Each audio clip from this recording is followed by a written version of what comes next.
Okay, so today we're going to get into natural point of aim. Now, you can look up if you own any shooting books or anything, and it will help you a lot. Yeah, even if you don't take any direction from me or whatever, if you find out what natural point of aim is and you use that technique along with every other thing, every other technique, trigger control, muscle control, focus. There's just a whole marriage of things that go into making accurate shots. And when you're on a bench, natural point of aim is a lot more, it's easier to achieve than it is out of a tree stand or when you're in the woods or whatever. But the principle behind it, if you use it, it will get you more game on the hook. You have to understand that a rifle, most of the rifles manufactured, modern rifles manufactured in the last 70 years, are probably more accurate than we can hold them. A lot of misses are made, and I feel like natural point of aim is one of them things that cause a lot of misses for people because they just don't understand, or ignorance is not horrible. Yeah, everybody thinks that's a bad word, but being ignorant of something is just not knowing. So it's not a horrible thing. Natural point of aim is exactly how it sounds. It's your body's natural position when you totally relax and your crosshairs settle. If they're not on the target and you try to, we're going to get into another thing right now, muscle it in and make it go to where it's going to go, you are going to whenever you squeeze the trigger and the shot breaks, you're going to move to that, back to that spot. So if my natural point of aim is here and I need to muscle it into the target without moving my whole body, my groups are going to be low left. See? So that in a nutshell is natural point of aim. It can be anywhere on the target. So in order to get to where you have good natural point of aim, obviously, is whenever you relax, you're in the gun, close your eyes, take a breath, bottom of your natural respiratory pause, you open your eyes. Wherever those crosshairs are, or wherever that front sight post is, that's where the bullet's headed. Even if you try to muscle it in there, you're gonna be off a little bit. And I'm just shooting 25 yards today, again with a 22 rifle, because that's what I practice with. Because I practice my technique more than I practice the range. If you have good technique, range will not be an issue. Then you get to think about windage and all those other things, but we're not talking about that today. Natural point of aim and muscling. Everybody wants to muscle that gun in, and they're going to get it in there. They've already missed. Before they ever squeeze the trigger, it's a miss. Maybe a near miss. Maybe they do kill the animal. Maybe they do hit the target. But I'm shooting at today. You all have seen my little dots down there. They're no bigger than a dime. And I just take a black Sharpie and make a little squiggly on. That's what I shoot at. So it's real evident if something's wrong. The other day, whenever I was shooting with the open sights, I told you, my natural point of aim was off on that first shot. I slung one out. The third shot, I slung one out because I had went back to that original position. I didn't move my whole body. All I did, I was watching the video, all I did was mash the rear rest over. So it went right back to where it was. So that's why, I had a couple shots out. Now, a couple shots out, they were only less than a quarter of an inch away from the main group, but a quarter of an inch at 25 yards is 1 inch at 100 yards. So you have to do the math on that. You get out, you know, you get out around 300 yards, that could be a miss, even on bigger game. So, and if you combine with that bad shooting position, you know, out of a tree stand, it's tough sometimes because the deer always comes in on the wrong side, inevitably. So you're twisted up, you're trying to get around, but you have to plant your elbows somewhere, even if it's in your ribs. You have to get the best shooting position you possibly can, and you'll have a lot better luck.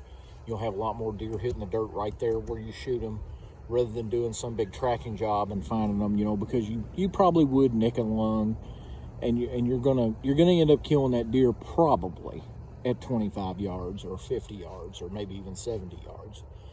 But if I'm going to combine one more thing in it, follow through.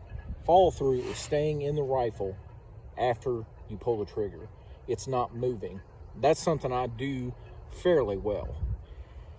I got a really bad habit of torquing my hand whenever I shoot a rifle.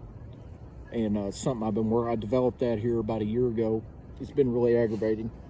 But I don't know where it came from, but it was a bad habit that I developed, and I'm working on it. So anyway, natural point of aim is where your body wants to be with the gun in your hand. When you settle out and you calm down, you open your eyes and you look through them crosshairs, wherever those crosshairs are is where that bullet, just like I said before, that's where the bullet is headed. And then you want to muscle it back in. Well, you might be halfway then, you know, but still you're going to have an erratic group. So I'm going to try to shoot a good group and use all the principles of marksmanship.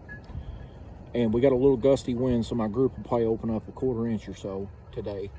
But I'm going to try to shoot a good group, and then I'm going to purposefully use a bad natural point of aim and bad trigger control, and I'm going to use bad follow through, and I'm going to try. It's really hard once you learn the right way to go and do it purposefully wrong. It's like everything in your body says no, but we'll see that group open up some, and hopefully it won't be too atrocious. And I'm going to try to exaggerate it whenever I use bad trigger control and bad follow through. I'm going to exaggerate it some so we can see the difference between good marksmanship skills when you put them to practice, okay? And this is not something you can't do. Everyone, I believe, everyone has it in them to be a good marksman. Some people are talented beyond the principles. They just have a sixth sense to know where the bullet's headed. And, you know, those people, that's talent. And then, of course, we can never discount Lady Luck, because the old saying is, I'd rather be lucky than good. That's fine. I'd just rather be good. I'd rather be proficient with my rifle. And that's what I try to be. I try to be proficient and try to learn from my mistakes, and I try to be honest with myself about how well I shoot or how well I don't shoot. So I'm going to get right into it.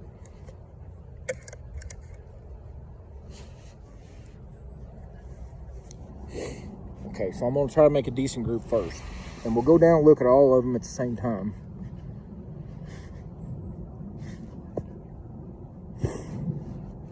As you can see, I'm adjusting my whole body. Okay, I'm going to take a breath. I'm going to close my eyes.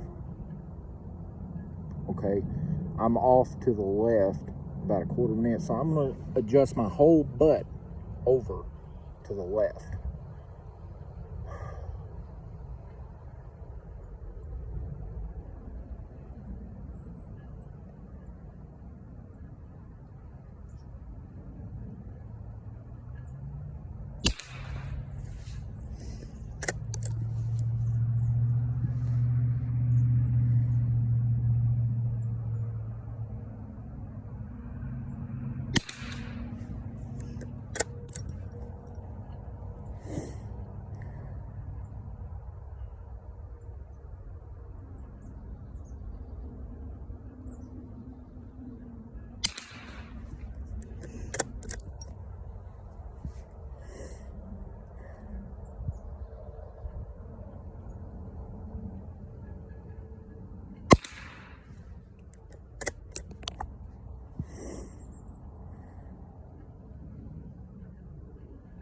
now I'm to the right for whatever reason. So I'm going to move a little bit.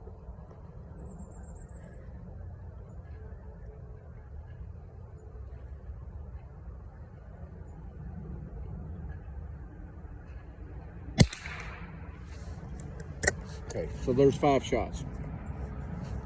Now, that group isn't the greatest in the world. This rifle doesn't shoot well at close distance because the scope is made for a longer shot.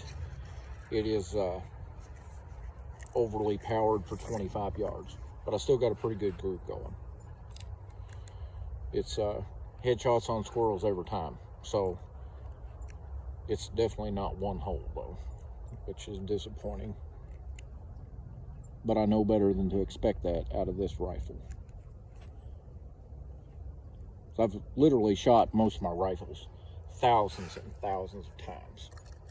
So it's kind of like I get to know them. They're kind of like my kids. Okay, so now we're going to use bad natural point of aim, bad trigger control, and bad follow through. And we're going to muscle the gun. This should be. I'm going to force myself way off to the left. Okay, and I'm gonna just, okay, my natural point of aim is about 2 inches to the left. So we'll see where the group ends up. I'm gonna muscle it in there.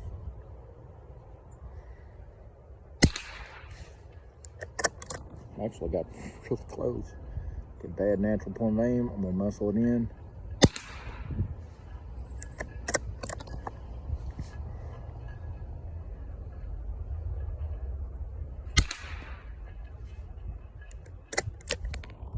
And I'm gonna jerk my head up and look too, because that's follow through. If you jerk your head up off the rifle and you're looking, you're gonna watch that bullet hit or something. I don't know. I've seen people do it 1,000 times. A horrible follow through. You typically go low, typically, but it's never where the bullseye is. Almost never. Okay, we're still about 2 inches to the. I'm gonna muscle it over, and I'm gonna jerk the trigger, and I'm gonna jerk my head up off the rifle.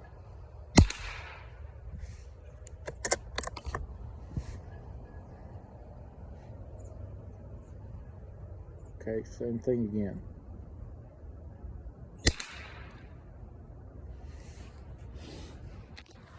Okay, I'll clear the rifle.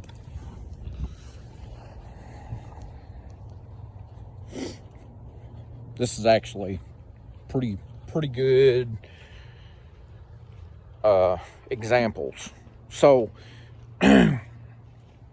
like I've said before on so many times, get used to the rifle you have. You don't have to go out and buy a brand new rifle, probably. There's probably nothing wrong with the rifle you own. So, this is my first group. There's 5 shots there. Like I say, you cover it up with one finger. So that's good. Over here, this, okay, see all that shot string off here to the left? Because my natural point of aim was actually over here. I was going right in between these 2 dots.